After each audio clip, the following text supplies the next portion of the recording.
Hey guys, Derek here. I'm actually a special YouTuber. I devalue and de-evolve. Whoa! I de-evolve my video quality because my camera's breaking on my phone. So, this video, I'm going to give you the way to eliminate social anxiety. And whether it's around people of the same gender or the opposite gender, you will feel socially free. And I promise.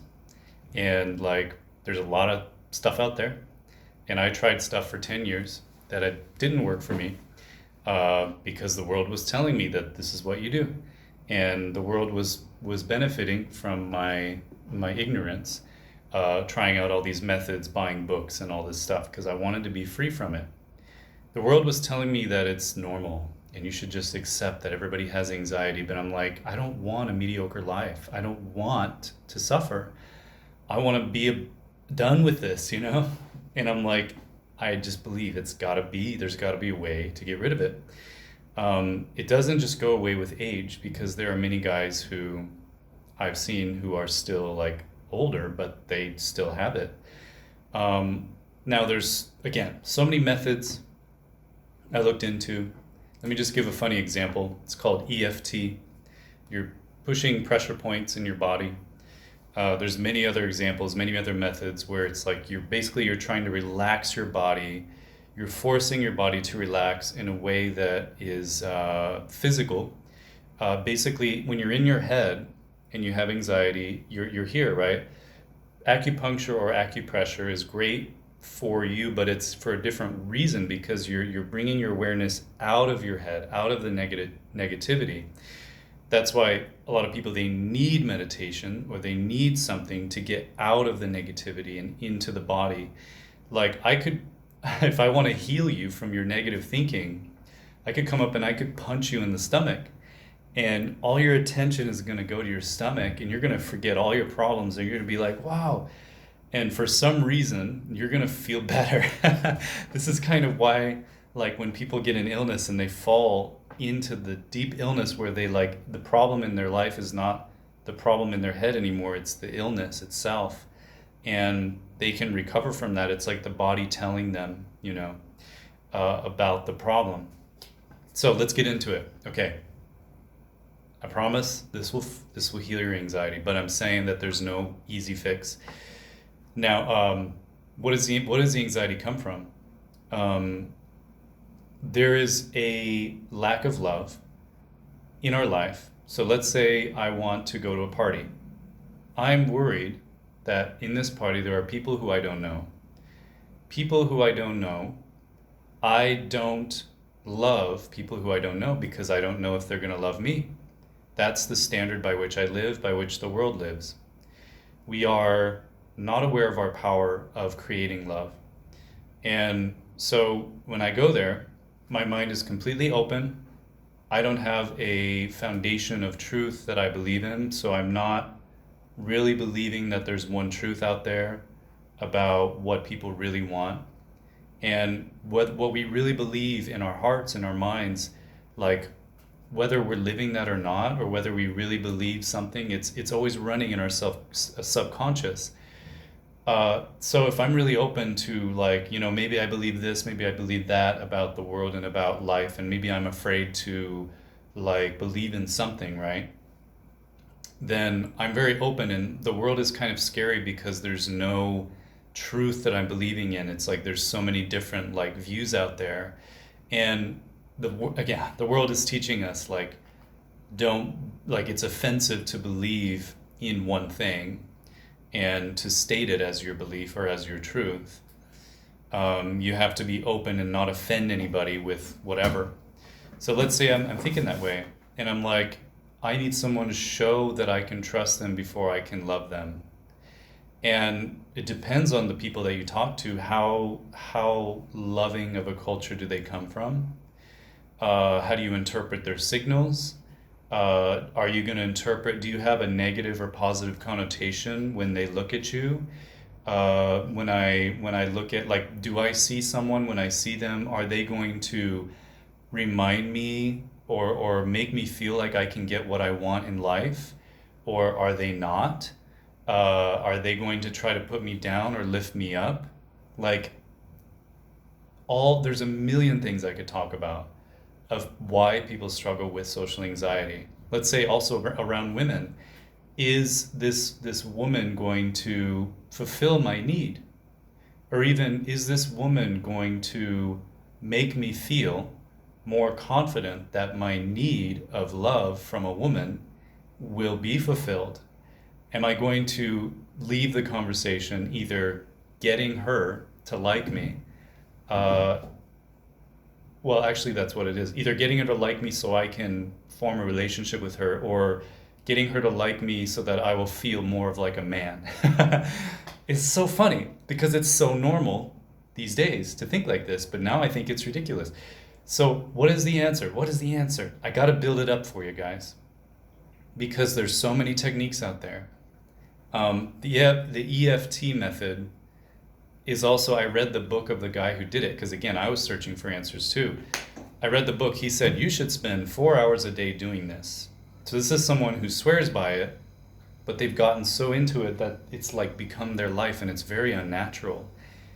So what are we all avoiding? The real question we should ask ourselves, what are we afraid to do? What sacrifice are we not willing to make in order to get social anxiety out of our lives? Now, let me try to state this in a way that won't make people click away, because I'm not sure who watches my videos at this point, what you believe. But okay, I think you cannot deny that love is the answer to all problems, that love solves every problem in the world. And what is love, though? Like, how do we define love? If God is real, and if his word is real, and you read his word, he talks about agape love as being the natural love that we're intended to live as, because we're meant to manifest God's image. And it's like, well, we grew up, a lot of us didn't get half of the love that we don't even have that in our lives. How can we produce it when we've never seen it and it's never come to us? The only way is through a relationship with God where you are receiving his love and seeing what it feels like and what it is. And when you get that relationship, there are certain choices throughout the day. When you meet somebody, are you going to choose the way of the world or the way of love? If your love is conditional to people, like you're saying that if they do something wrong against you, you're not going to love them. And when you go into it, you're going to have this fear in the back of your mind, like, what if this person does me wrong? I don't look forward to that. And there's this anxiety, social anxiety that creeps in. And this is just one example, actually. There's another is like, what if your heart is still filled with some kind of anger or resentment towards your parents? What if your heart has not forgiven your parents? This happened to me for a long time, where I was holding stuff against my parents. And like, the fact is that I didn't, like, for example, my father, when he acted insecure, I chose not to love him when he was doing that, because I was trained to not love that, because that means I don't want to be like that, because I'm afraid that being secure all the time is how I get love. So I cannot love the weaknesses of my parents. The fact is that the Bible says love your neighbor, and also it says honor your father and mother. And it's like, if I'm not loving my father and mother, I'm not loving myself, because there are parts of me that really look like my father and mother. In fact, there are parts of me that really look like everybody around me. We're that connected and similar. And again, this goes back to believing in the truth. Are we brothers and sisters? Are we connected? Are we all wanting the same thing deep down? Are we not wanting love deep down? Are we not seeking love? And so again, what does love look like? Well, from the gospel's point of view, it looks like there's sacrifice in that. There is a denying of yourself, which is the real gospel, which is about you're putting others above yourself, in the sense that your right to become angry and not make peace in anticipation of somebody hurting you, or while they hurt you, your choice to just hold on to that, like if that's you, you're going to live in fear because you know that if they do anything, that's going to lead to this unpleasant feeling.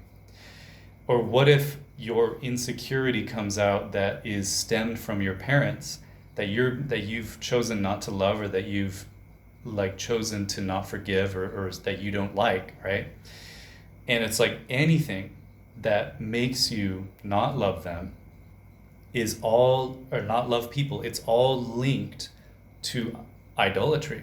Because are you following the will of God, which says love God, love your neighbor as yourself? That's our commandment, that's the law that covers all other laws, and it works. I'm saying in my life that it's the only thing. I've read 1 billion books. Well, okay, maybe not. I've watched 1 billion videos on social anxiety. I've tried so many techniques. And I found in my heart, I was just avoiding, just like many other people in the world, avoiding living the truth, avoiding living the truth that I claim to believe in. So when you believe in love, if you say you believe in love, agape love is the only love that actually solves the problems in our lives and sets us free.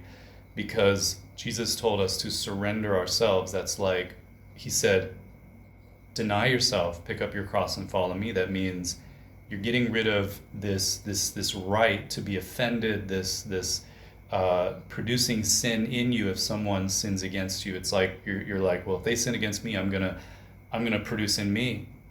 And it's like, I can argue this from a way in the world, like if a child is angry at you and will not make peace with you, or like maybe a child hates you, are you going to be mature enough, if you're an adult, to not hate them back because you know that they're a child? A lot of the self-improvement books tell us to just think of everybody like a child. Again, they're avoiding the gospel, but they're just saying, think of everybody like a child and you can love them in that way. But how can you love them in that way? Like for me, that's not enough. Like to just choose, like there's gotta be some kind of like deeper reward other than my own self-improvement. There's gotta be like a commandment. There's gotta be like a somebody who I'm making happy by loving somebody else without just myself. It's like I love God, so I want to love other people, and I follow him, and he shows me like, wow, this really works, and I see why he wants me to do that. And again, it goes back to the channel's name, is that God wants me to feel good. He wants you and I to be free. This is the way that feels good, and the only reason I'm saying it is because we are so motivated by what feels good these days, but we're all deceived about what actually works, what actually will make us feel good. And we're gonna, if we try all these other techniques, we can spend years and we can just continue on in social anxiety. And I've met guys who are just like saying there is no answer, there is no cure, and anybody who says there's a cure is crazy.